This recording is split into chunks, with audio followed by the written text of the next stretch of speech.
There are no words to express how satisfied or how happy I am with this MUGEN project. I've given years of my life to animating and perfecting each frame for this game, and finally my hard work, this is of course my opinion, but it's starting to pay off. I'm just going to, not even briefly, I'm going to in detail just go through the assets of this game so far, and I will basically explain to all of you what I will accept at a minimum for anything in my MUGEN game. For starters, on the preferences or the option screen, you'll notice there's no black box behind the text. Literally every MUGEN game in existence of MUGEN games has a giant black box behind all of the text, and for some reason it irks me to no end. Aside from that, you'll notice there's dust effects, given that my game is of course 4K. Everything asset wise is at least 4K. I need the high resolution because I play this game on a rather large television. For the option screen, you'll notice nothing is still. It sits on a fully animated frame. Every 5 to 10 seconds, of course in intervals, you'll notice there's a different animation. Aside from that, in the furthest background, you'll notice there's a playing video that's basically a compilation of cutscenes for each respective character from my roster. Super important. To me, it's technically brilliance. We'll do 1 versus 2. Immediately, you'll notice for the character select screen that each character in the roster is alive. I like character select screens where the characters are animated. Sure, this is a 2D game, it's using 2D assets, but that's no excuse to not animate where it's applicable. You'll notice for the character selection cursors that the character that's being selected is lit. Well, when you're using player 2, you'll notice that the lighting for player 2 is red. But when you're using player 1, the lighting for player 1 is blue. I believe I covered this in a previous video, so I won't harp on it too long. Another outstanding thing for the character select is that the portraits for the character select screen are asymmetrical. If you look at Cloud's head, you'll notice there's 2 separate sides. This is where I flex my artistic muscle. You're going to notice that throughout my spriting, throughout my frames, that majority of my assets are 100% hand drawn. I think it's fully important, or rather super important, because concept art and art with gradients or high detail, of course I'm referring to cross-hatching, gradients as I mentioned previously, and a plethora of other effects such as transparencies are typically avoided in the MUGEN program. It's like artists are afraid to bring these things to life. If you're watching my video, if you have any creative talent in the MUGEN program, take my advice, go for it. For this example, we'll be using Cloud for player 1 and Guts for player 2. For the stage, we'll be going to this is a toughie. There's so many good stages. Screw it, let's go to this is of course a handmade training stage. We'll go here for this example. For the versus screen, you'll immediately notice that the portraits are asymmetrical. Look at their eyes. They stare at the opponent. If they were flipped or vice versa, their eyes would be staring in a different direction, and you'll also notice it'll be a completely different asymmetrical portrait. Super important, very complex coding. And you'll also notice that versus screen was highly animated. being that none of the assets or layers on that screen were still. If you're new to my videos, first and foremost, you'll notice each character in my roster will have a respective cutscene for their intro. Long gone are the days of the character simply walking into the screen and pulling out the weapon and then the fight briefly happening. You will have fully animated cutscenes now. Well, in my MUGEN game, there's fully animated cutscenes. Aside from that, if it were one of my creations versus a creation that's not mine, it will give you that run-of-the-mill entrance that you guys are used to. For my custom intros, you can actually press a button and skip them completely. This UI is a new UI. This is probably what I'll be going to just for my personal game. I like the giant angel behind the life bars and etc. And also the UI feels kind of out of the way.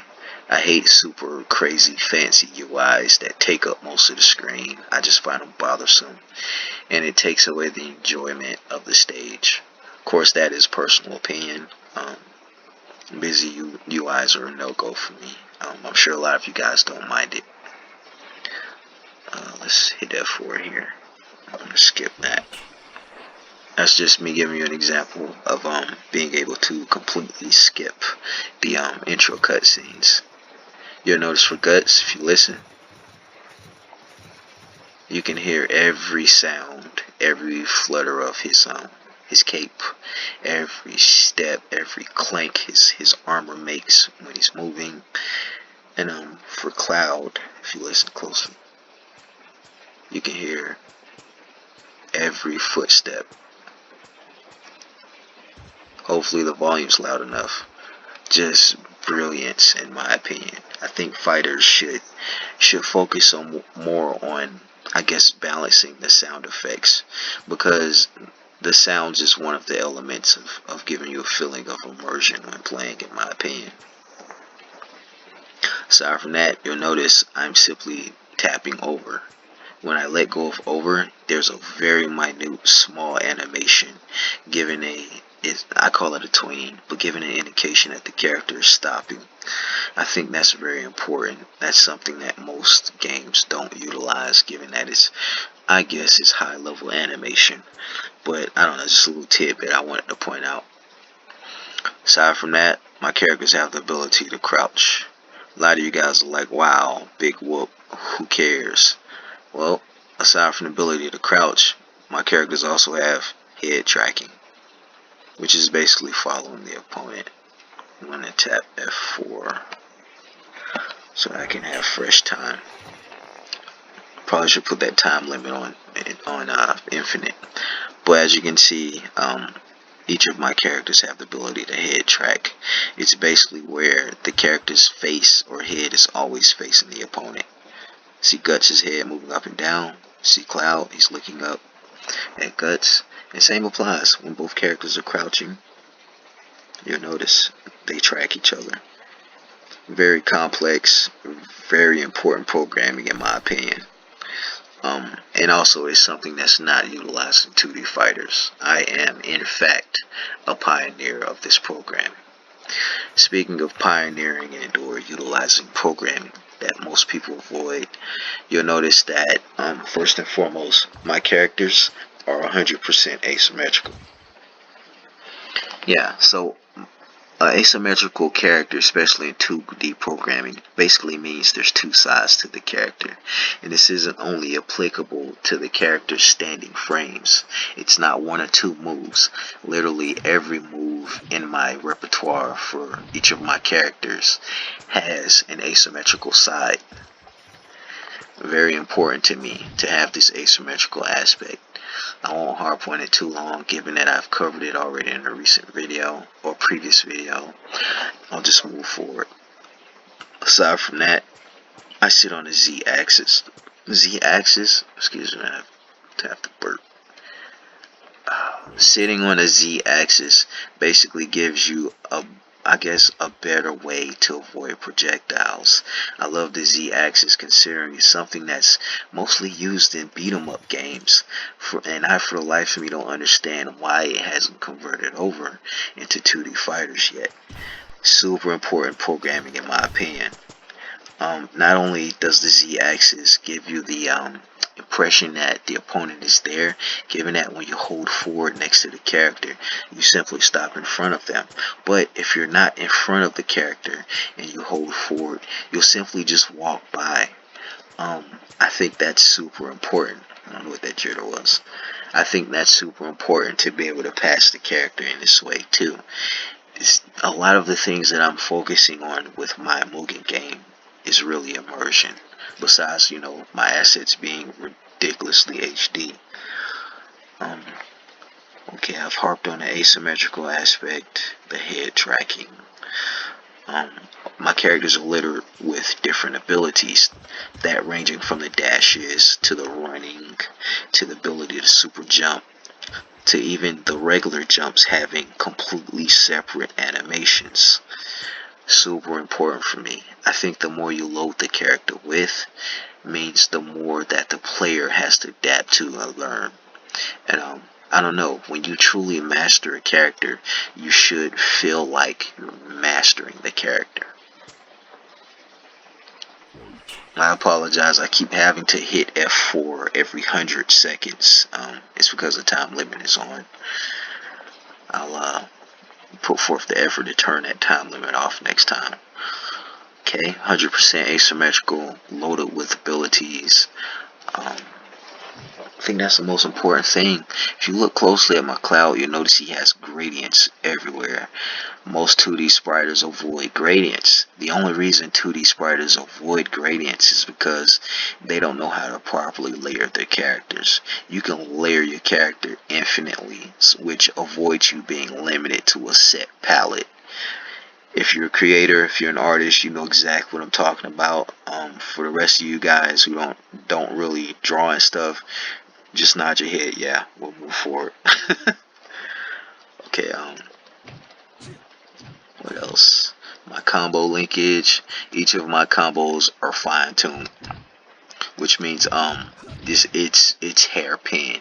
If you miss any of your button combinations by a frame, it's not going to connect the combo first and foremost, and it's going to improve your chance of the opponent breaking your combo and wrecking you.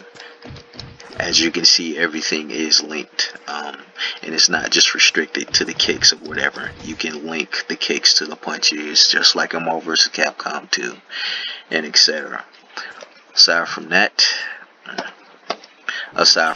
you also have the ability to use specials, and it's not limited to said specials. You can also use hypers. As you can see, for one of my specials, if I figure it out. Okay, sword attack. Okay, for each respective, I don't have energy, first and foremost. Let me charge for a second. Okay, each special attack actually drains your special, super, or limit bar. I don't know what you guys call the energy bar, but each special and hyper drains that bar. A good example of that, I'm going to do a simple sword attack. If you watch the limit bar up there, you'll notice it's slowly draining with every attack. I think that's very important. I don't think specials are something you should just be able to do. I think it should require energy to do them, otherwise they're not special. And hypers will completely deplete one bar at a time. I think the max for my game is 3 bars. Super important to me, just utilizing that energy bar in a fashion that makes sense. Aside from that, oh yeah, I forgot I can just hit spacebar and reset the time. Okay, aside from that, let's see what I covered. I covered linking. Yeah, I covered linking already. I did specials, the ability to move. Trying to find something new. I still have pop-ups For pop-ups, you simply find your pop-up move. Of course, every character is not going to have the same button press for their pop-up, so you'll have to figure it out. I guess it pays homage to the older games that force professional players to adapt to the character they're playing with and actually learn their different moves. But I'm not going to harp on that. As you can see, for the pop-up, you simply do a pop-up and then you can link it once you get the character or the opponent up in the air. Again, everything in my game is hairpin, meaning you will not link moves unless you press them appropriately. Blood is something that I have integrated into my game. At first I kind of strayed away from the blood effects, but then I thought about it. Berserk. That's one of the darkest mangas slash animes in the history of mangas and animes. Of course that's going to be littered with gore and blood, so it's okay to add it for him. Of course I'm referring to Guts on the right. And as for Cloud on the left, they recently came out with a movie called Final Fantasy VII Advent Children Complete. And that movie has so much blood, it's ridiculous. So I'm not a stranger to adding blood to Final Fantasy. I guess I'm not even sure the term for it. Final Fantasy assets, I guess, for lack of a better term. You'll notice every character in my roster for the character select screen is a character featured from a manga or anime that has at some point shown some type of blood. Of course, with Link being an exception. But don't hold me to those words. There may be something out there in the long list of Zelda games that has blood effects too. But I digress. So besides sitting on a Z-axis, you also have the ability to crouch at will. To me, that's very complex coding. Actually, I think that's coding no one else has put in their Mugen game. I think I'm a pioneer of this, actually, of just having both of these abilities at once. That, of course, besides the head tracking and 100% asymmetrical assets. But I digress. Of course, you can crouch and do whatever appropriate crouching move that is tied to it. Of course, linking combos. You can actually link standing combos to your crouching combos, like so. Aside from that, I don't know. I'm just trying to spitball and think of things that I think would interest you guys. Combo wise, I think the longest combo I've done so far was with Cloud Strife, and I think it was a 16 hit combo. But I'm also by no shakes super adept or super experienced with playing with my Cloud yet. There's just so much I still have to learn. As for command menus, the command menus are actually linked to your time. You simply do a time and then you wait. I think it's a 3-second wait for the command menu to populate. As you can see, there's the command menu. It is super detailed. Everything you need is there. And to get rid of it, all you do is just hit the same button. Super simple. It doesn't interrupt. If you're mid-fight, you can time at will, and as you can see, it doesn't pull out the command menu unless your opponent is willing to allow you to pull it out. And pause. But I just think that is a more, not only is it more professional, but it's a more fluid way to pull out your command menu. So long gone are the days of people pausing the freaking game to look at their moves mid-fight when they're getting wrecked by their opponent. You're gonna have to adapt, and if you don't adapt, you better be playing someone that's kind enough to allow you to look at your moves. Just a little personal thing I have going on. Aside from that, I mentioned you have the ability to taunt like that. Well, I didn't mention you can taunt while crouching. Super important for me because I think I can't recall seeing any game that has the ability to taunt standing and taunt crouching. And I'm also currently programming the ability to taunt while in the air. Super important for me, just for complexity's sake. I think it's something that again, I'm just trying to advance the Mugen program. I'm just dabbling and seeing what I can put into it. What else? You have the ability to dash, you have the ability to run, you have the super jump function. Each jump has a different animation to it. The ability to crouch, along with the ability to walk on the Z-axis. My characters are 100% asymmetrical. You have the head tracking function. The head tracking function is actually set on distance, so you can't literally, your character will be looking at the opponent at the appropriate times. If you watch Guts' head, you'll notice his head's not really moving when you're crouching from a far distance, but if you're close enough, his head will actually follow you. I think that's pretty important. And of course, when jumping, you can be quite far out, and he'll still track you, given that you're still in the air, and that's how vision works. I don't know. I'm sure there's a ton of stuff you guys want to see. As for my Guts, don't worry. I'm still working on this Guts, and he's coming along swimmingly. There's a ton of things that I've been integrating into this Guts, but again, my Guts is he's a very complex character that I'm working on, full of different things. I will cover those in detail later for you guys, but take my word for it. This Guts has a lot of functions that I don't have the time to cover at the moment. One of the most outstanding functions, I'm not sure if I covered it, is Guts' sword. Guts' sword is like Cloud's sword, same button, but the difference is how you utilize it. Guts swings from angles. As you can see, he can low swing, he can high swing, and he can even try to cut the opponent in half from time to time. Take my word for it, guys. I'm meticulously, tediously, and slowly putting as much as I can into my character. I have to take my time with this project, and as you can see, I'm a bit of a perfectionist. Aside from that, you'll notice for the stances, you have the regular stance, and then what I have is basically called a battle stance. Guts is currently in his battle stance.